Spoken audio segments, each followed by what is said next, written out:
So I've just switched, mash is over, I've just switched off the heating element just because I've got to shift it around the kitchen. So time to turn the pump off, and just because of the way that I need to do this, I've just got to, if you can see that. Oops. Before I do that, that would have been a disaster. Turn that off. So this is just to catch any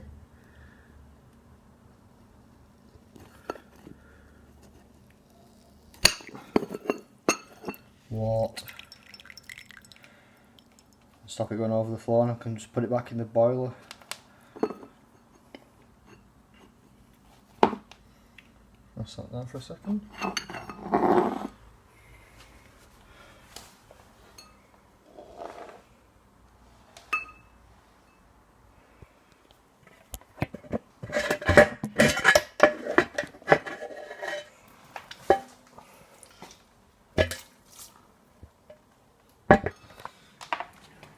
You couldn't see that at all because I've only got two hands again, and making a complete hash of it, but just use gravity to get rid of the remaining bit of water that's in that pipe and put it in the sink. I don't think that's going to count for anything, is it really? Okay. Oh, I've got my wire in there, excellent. Fortunately it's sheathed. Okay, job done. Right, time to shift over to the sparge. So first, like I said before at the beginning, we've got two different levels of letting it drain. So do that one-handed. It's not too clever, but you're better off with two. But if you're doing it one-handed, then the two-stage comes in quite handy. As you can hear, it's draining out. We'll go there a few minutes and then we'll come back for stage two. And up we come again, give it a little twist so that the, you can see that, so that the legs come between the gap. And you can just rest it on there. Beautiful stuff.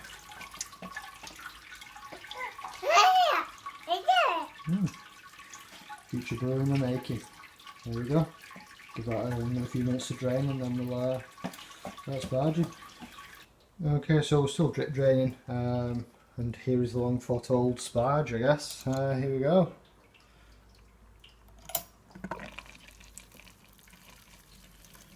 Get that on the water was around 76, 77, which is pretty much dry from the butter zone, so that's pretty good. I'll turn that down a bit actually, it's a bit too fast. We just want it trickling through.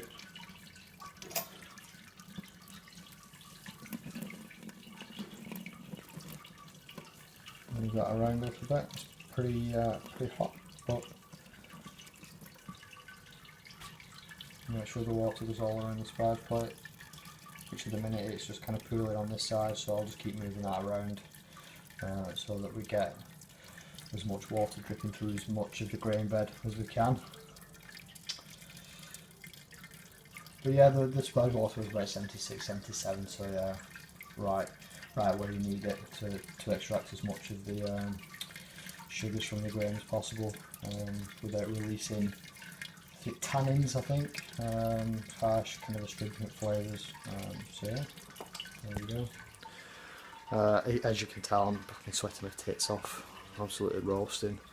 I was hoping that beer was going to cool me down, but the beer itself's warm because it's been about 30 degrees Celsius for the last kind of month or so. It's been absolutely crazy, and especially for the northwest of England, like it's been nuts. I did get that particular beer from that particular mini keg over there. I actually put it in the fridge the other day to cool down. I think the fridge was set at like 6 or 7 degrees, and the temperature was too low.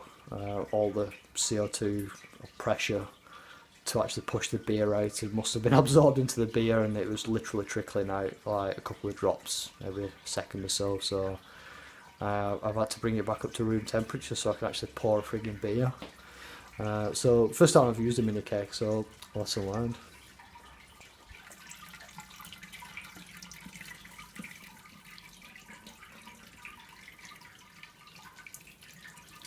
I started with, and this is what I mean. This is the problem for an amateur like myself. You can see the gradings there, the measure marks, and I don't know if you can see it, which in fact I know you can't, because I bloody can't here. Even shining a torch, I know you can't bloody see how much it is. But I think I've got around 15 to 20 litres, or I started with 15 to 20 litres. And when it comes up to the top, you can just about see some of the markings if you shine your torch in there. So like I say, I'm up in, maybe start with about 20, well start the boil with about 27, 28 litres, and make sure I don't oversparge. Right. See you in a bit. Just about nearing the 25 litre mark. I think I'm around 23.5 at the minute, maybe 24. So switch that off for now, and see how much drips out. There's probably enough water in there to make it up to 28. So we'll see.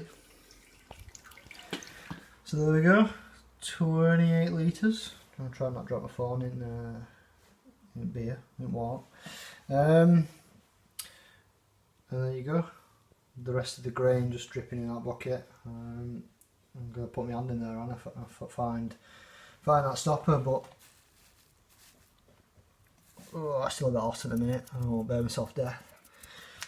Speaking of burning myself to death, scalding myself, I've got to get that full onto the hob. I'll have to remove the hob and the hob plate things to just about have enough clearance. So the challenges of being a home brewer. I'm still dripping. I've not come up with a name for myself yet on YouTube, so Sweaty Brewer probably, maybe not.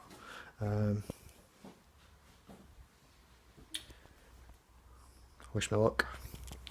So I've just come back from the hospital with 3rd-degree burns on my arm. I'm just kidding. No, I've not. It's fine. I made it. It's not the best setup, but yeah.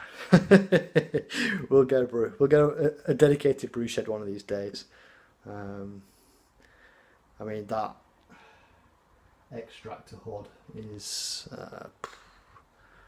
I mean, I can breathe in more steam than that bloody thing takes outside, but it is what it is. It's sufficient, and I usually get good beer out of the whole system. So okay, time for the boil. So we're at 59. So whilst I've been sparging, I've not actually lost that much heat, which is good. So let's set the temperature.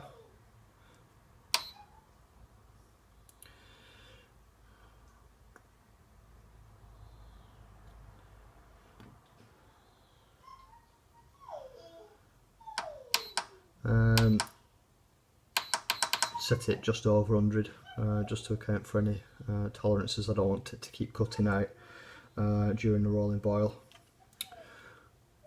And set the power, so whilst we get up to temperature, 2500 watts or kilowatts, I'm not sure what it is actually, maybe it's just watts. And there we go, we're on.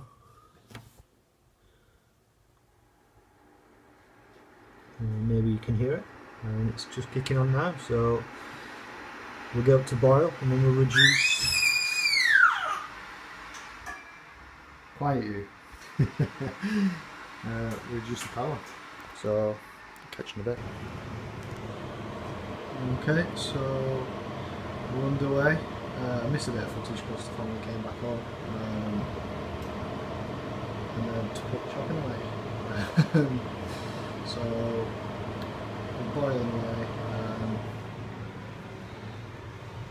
scooped off a little bit of crap, just pre-boil, just to kind of help the boil, prevent a boil over, which I knew I had anyway because I didn't turn the power settings down on this, so I was still at 2500,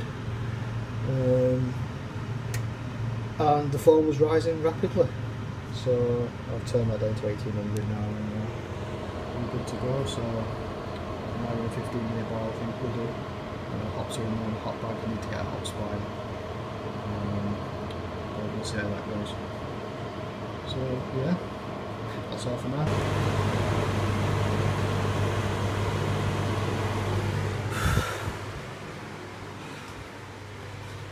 Oh, boil's going fine. The sweaty brewer is back. As you can see, I am absolutely dripping. But I decided to do the vacuuming. I've literally been doing it for 5 minutes. I'm shagged out. So probably not the best idea. Be back with you. I'll try and dry off. Disgusting. Okay, so I just had to move the position of the boiler, just the last 15 minutes whilst I get the water chiller in. Because the pipes aren't long enough, they sort of, this is electricity to the bishop, but there we go.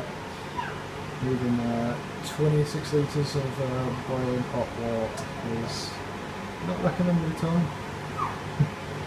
So go try this at home.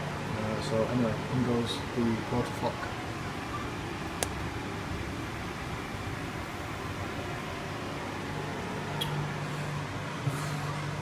Almost there, last 15 minutes. Catch you again.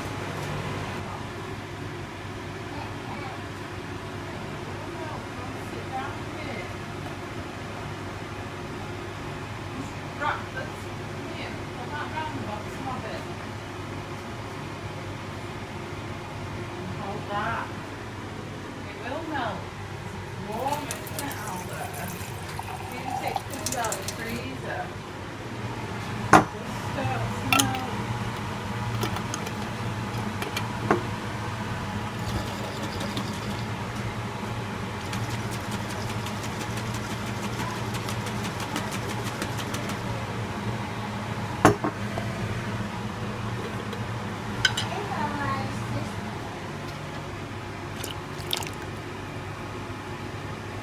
There we go. 20 years in.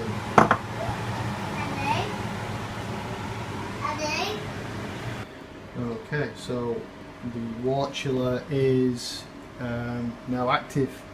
So I added the last kind of 8 grams of target before. I just didn't film it because I was doing a few other bits and pieces. But they were in there for the last minute of the boil to kind of help circulate the heat and whatnot. I've actually got the pump on at the moment, so I used to just actually stir it, but this should help. I can filter it through the hot bag as well, which is handy. So down to 75, go back in a bit. So we're still doing the boil. We're just doing a bit of cleaning whilst we're doing it. One slight problem as well with the Bulldog Brewer is that this false bottom is non-removable. So once you've emptied your grain basket, it's pretty difficult to actually clean it, to get it in the sink and whatnot. But what I've found is that if you actually tip it upside down and sprinkle water on it from the top, it washes all the grains down, as you can kind of see there. So you know, if you've got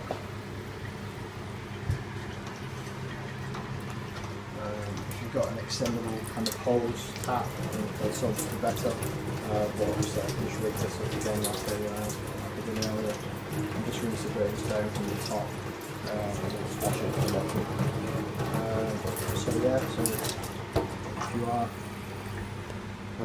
using the Bulldog Brewer, then hopefully that is a decent tip and you can use it yourself. See you in a bit. Okay, so The temperature kind of plateaued at 33, 34 with the water chiller, so I've took that out now.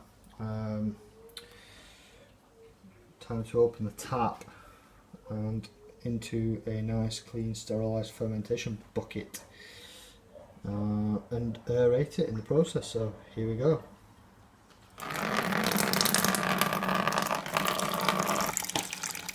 Bloody hell, this is going to take me forever.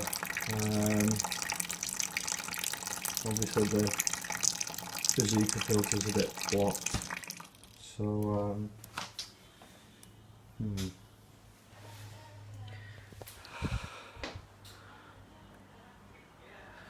time for some muscle.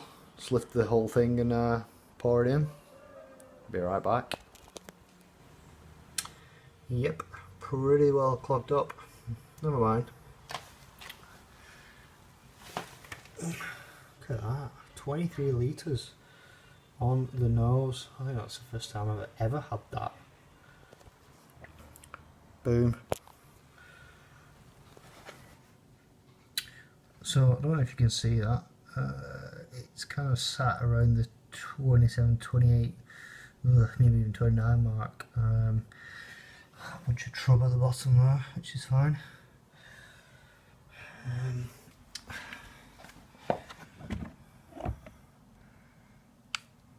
Nice and aerated. Sweating again, obviously. Yeah, I mean, I would wait for the temperature to come down more, but the weather's just been boiling, so I'm probably going to get a few off flavours because I'm fermenting at a high temperature. But my fermentation fridge is stocked with kegs at the minute. I'm going to upgrade to a key to free that up at some point. But for now, I'll just have to make do. I know it's not ideal, but I'm just going to have to pitch. So here goes.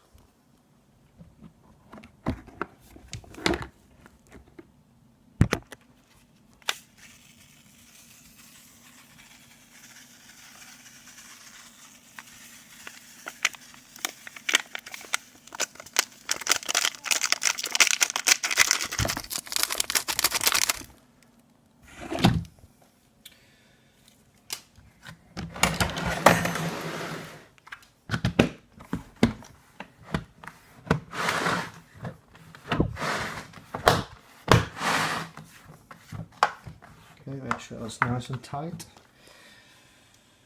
I'll fit an airlock in there and then start fermenting it. Watch this space.